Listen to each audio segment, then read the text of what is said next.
I am joined by the man himself, Barry Hearn. And first off, I want to thank you, Barry. It's my first time here at the Ali Pali for the World Darts Championship, and it is unlike anything else. I have never seen so many people from so many areas across the globe come together and have such a good time. I know, it's peace on earth, isn't it? It is incredible. And a few beers, and it's the first time you actually take world-class sport, which it is, and mix in a party atmosphere. I don't know another sport, one which is not visible to the naked eye, because you can't see the dartball, can you? You watch a big screen and you chat with your mates. You watch probably half the time you're watching the darts, the other half you're having fun with the chants, the singing, the costumes, and it's classless. You know, what I love about this is, you know, 1 minute there's a member of the royal family there, or, you know, a merchant banker who's worth zillions of pounds, and he's sitting next to a bloke that repairs cars or works in a factory. And I just think this sums up what sport should be about. Everyone leaving with a smile on their face. The coming together of loads of different worlds. Yeah. And what's that like for you, seeing that? Because, you know, this is your baby. I know. It's a buzz. It's a bit like looking at your kid. You know, you think, we've done well there. Yeah. You know, he's grown up all right. I mean, when we first started, we were at Circus Tavern with 800 people. And it was great, you know. I mean, people were having some fun, small ceiling, lots of chewing gum on the floor and stuff like that. And then you just transfer that to here, and it's like the larva's become a butterfly. All of a sudden, the players are superstars. You know, they've always been good, but have they ever really had the acknowledgement by the general public that darts is anything more than something you play down the pub? Well, the answer is it changes people's lives, and it gives an opportunity to people that perhaps didn't have an opportunity. You know, in darts, it doesn't matter if you're fat, thin, Christian, Muslim, black, white, woman, man. It's just about ability, which is what sport is built on. That principle is just about ability. So there's no, you know, the snobs, which are less and less now, but they've just dissipated into the atmosphere. They've been overrun by this juggernaut of tungsten terrorism, if you like. And aren't we happy about it? Well, I love it. Over the moon, because it's been a little bit of work along the way. And the great thing about it is we haven't finished. We've still got so much more to go. Tell us. Well, I mean, we're expanding everywhere. Everywhere the pictures appear on television, even if they don't play darts in that country, they're like, this is very watchable. You know, it's a quick game. It's simple, isn't it? You know, throw darts and finish on a double, 501. Can't get much more simple than that. And then you start realising, well, I could have a go at this. I could try it. And on the back of that, we're seeing people start local leagues. People start saying, well, why not? You know, because it's cheap to play. There's no barriers to entry. You haven't got to join an expensive club. It's not expensive equipment necessarily. Good fun as well. It's great fun. You can play for half an hour. You can play for 10 hours. Exactly. So there's no limit on it. And I'm looking at it and thinking, this is working man's golf.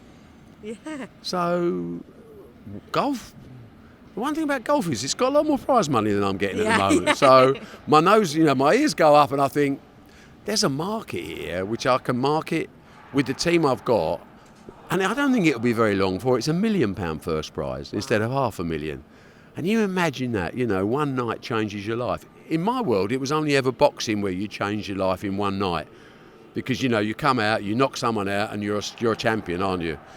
This is getting towards the same sort of thing, and I love it because I'm a working class man from birth, and I love the fact that my own people are just having the chance to change their life through something they love doing. I mean, you've seen some of the guys who've got to the latter stages even saying that. You know, this has been an incredible experience, and it has changed my life. Well, I find that extremely motivating, you know, especially for youngsters, because you've got, you know, we're the people that benefit. We want to watch world-class sport.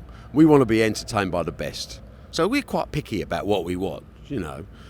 These guys are prepared to sacrifice their life, to put in the time, the dedication, the commitment to it, to give us the entertainment value that we want to see. So our responsibility is to make sure they get paid properly. And I think we're doing it, but I think there's still further we can go. I mean, Michael van Gerwen, should he win tonight, will mean that this year in prize money alone, he's earned £1.7 million. He's done all right, hasn't he? Well, you're probably finding him much more attractive than you did before I said that, you know, and so am I, you know. But when you sit there and the man in the street goes, bloody hell, I never knew there was that type of money in darts. I better get my darts out. And then, you know, and that's That's one of the joys of it. You know, you can play at any level. Even I've had a go. Well, of course, I'm putting a dartboard in my house. My wife said to me the other day, we should have a dartboard in our house. And I'm thinking, she said, you know, I was runner-up in the Pontins in 1966. Were you? Get that secret. So, no, I know. So now there's a dartboard going up, you know. like it. But that sort of thing is just, it is a good game to play. And we're not all going to be Michael Van Gerwens. But if we've got some God-given talent, we need to have an avenue. And the avenue is go for your Q school, go for your tour card. Join the developmental tour when you're 16. Maybe you're not very good at football. Have you tried darts? Put a dartboard up in your bedroom, son. And all of a sudden, these players appear. Anyone can give it a go. And it's very motivating to be involved in that sort of thing. At my age, it's not really, I mean, listen, money's lovely, but those days are gone. I want to see things grow, and I want to be involved in something where everyone goes, I can't believe that's happened. Because Changing lives. I like to be involved in things that can't happen and make them happen. I love that. And also, we've seen as well women involved this year. Yeah. Well, why not? Incredibly impressive, that. Incredibly impressive. And I think, again, level playing field. You know, no favours. Just because you're a woman, you don't get a favour. Same as you don't get of a man. And actually, the women don't want favours. No. It's a level playing field. Here's a dart. There's a dartboard. Show us how good you are. And we'll have a lot of women enter Q School this year to give it a go. And it won't be long before someone is absolutely how it works. Someone will come along that we perhaps haven't heard of before. In 3 or 4 years' time, I'll bet you there'll be women that go to Q School and get their tour card, and they stand there shoulder to shoulder with a man, no favours, nothing fancy, just play darts. I definitely fancy my chances. Well, Thank you so much, Barry Hearn. You are a legend. The first woman that does that is going to make a fortune. That's definitely me then. Cheers, Barry. Cheers, Thank love. you so much. Thank you.